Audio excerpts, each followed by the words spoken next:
For this one, I'm going to be explaining the trail leg wall drill. No hurdle, so a little more explanation. So for the trail leg wall drill, it's just like what is it? The I guess the acceleration wall drills on the last demonstration video. But this one, you want to try to put your right knee as close to your armpit as you can. I mean, it's kind of hard doing running wise to do that, but doing that as if you're getting over the hurdle, your right knee must always be ahead of your right foot. So when you're swinging over the hurdle for the trail leg wall drill, you must swing keeping that right knee above that right foot as quick as possible, and also putting it down as quick as you picked it up.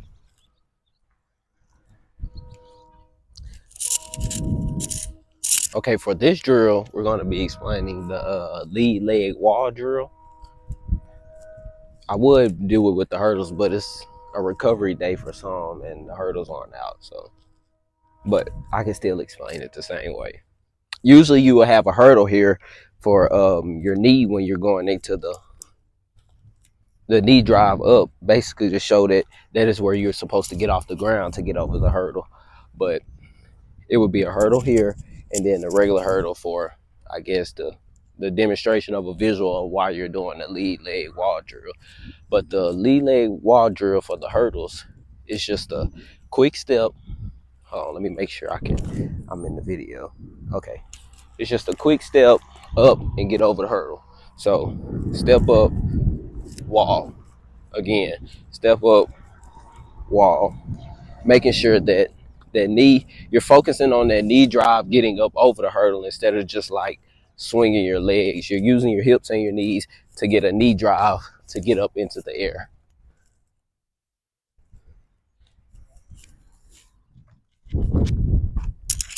For this part of the demonstration video, I'm going to be demonstrating race walking. Hopefully you can see me. If not, I'm going to be 20 meters. So with race walking, it's not a run. It's a very, let me see what is the word I'm looking for. Enthusiast walk, meaning you're racing, but it's only walking. And if you do a faster pace than or what you know of the race walk, then it will not work. So for the race walk, you must be upright, walking, and stand like this. You must not. You can pick up speed, but you must keep the same posture and.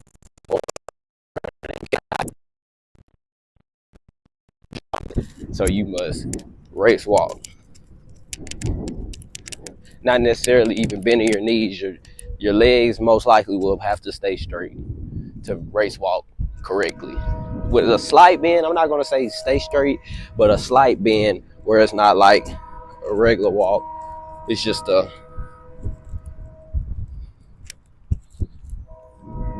where your feet may become 3 to 4 inches off the ground, maybe. That is a race walk. That is race walking. For this part, we're going to be talking about the visual exchange, meaning you're seeing the baton being brought to you. This baton exchange is usually done for like the mile relay, the 4 by half a mile relay, or 4 by 800, or the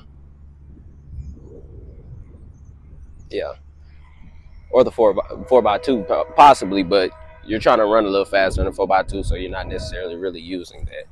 But on the visual exchange, this is probably would be the easiest one to teach anybody, because on the visual exchange, you're literally, it's in the name, you're visually exchanging. So as the runner, you're running, and the person who's receiving is in down position, waiting for the baton, and he's watching it so he can see the baton going into his hand, so it isn't any mess ups or hiccups.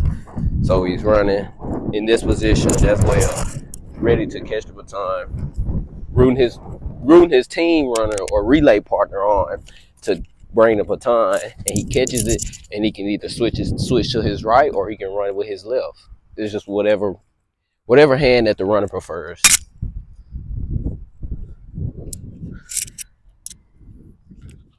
For this one, I'm going to be talking about the push pass. I said in my last part, or the blind exchange, that it's a sweep up and pushing straight into the hand. That goes into the 4x1 as well, meaning that with the push pass, you must find your runner, the person receiving it, as the runner that can see behind the back, and he's not seeing behind his back because he's running full speed. You must find his hand and extend to push into that part of the hand. As the receiver getting the baton, you must be ready for it because it's coming hard. The push pass. So you're running, you push, and as the runner, you must making sure your arm and everything else is extended enough to catch the baton, and you're not swaying, trying to find it. It's not your job to find the baton. It's the job of the person running with the baton and it going into the exchange zone to put it right directly into your hand. Okay, for the next one I'm going to demonstrate is the blind exchange. The blind exchange is somewhat similar to the upsweep method, meaning that a blind exchange is more that is ran for like the 4x1, or mostly just the 4x1. I mean, because you're trying to get it out as fast as you can and catch the baton and keep moving at your top speed while driving out. So a blind exchange, the way I've learned and the way I was taught and explained it was, as the runner, you're running, and then you're same as the upsweep method. It all goes together. So you're pretty much doing all the same thing with the drill, with the baton exchanging. So as you're going up, running, you can see the hand. You're supposed to find the hand, but the person receiving the baton is supposed to be steady enough to where this part of their hand is open enough to where the baton can hit their hand and they can grab. So if it's a clean exchange, you're going to reach out, and that person running steady, and they catches the baton right between the thumb finger and the index finger. Somewhat similar to running, catching it right there and bringing it down.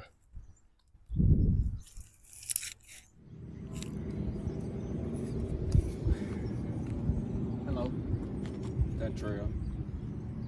Back at it again, demonstrating relay techniques and drills.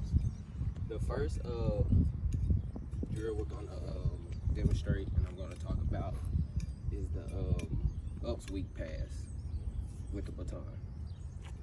With the upsweep pass, when it comes to relay drilling, it's really not much you can explain besides the way you catch the baton, or the way you hold the baton, or knowing that if you're on the inside of the lane, it really just whatever hand you want to run the baton with it.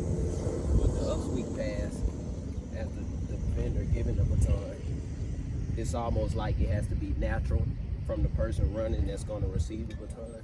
So if you're catching the baton, bringing it up right into the other runner's hand, it'll be with their left hand. So if you're running like this, the other one is supposed to be catching the baton like that. So when it comes, it's coming in like that, and then it's just a natural grab.